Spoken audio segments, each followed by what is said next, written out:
Siasat warga Bangladesh penyelundup Rohingya di Aceh raup untung hingga 3 miliar rupiah.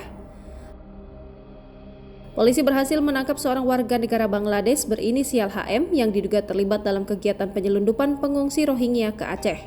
HM dianggap sebagai otak di balik penyediaan kapal kayu untuk rombongan pengungsi dari Bangladesh.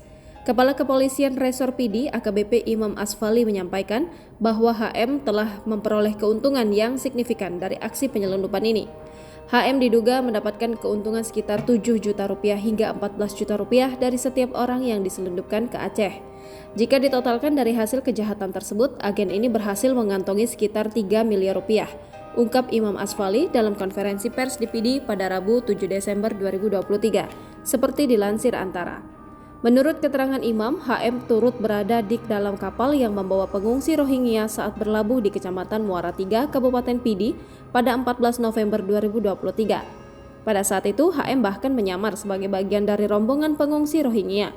HM juga disebut berperan saat memberangkatkan 147 pengungsi yang terdampar di Kuala Gampong, Pasi Barendeh, Kecamatan Bate, Kabupaten Pidi pada 15 November 2023.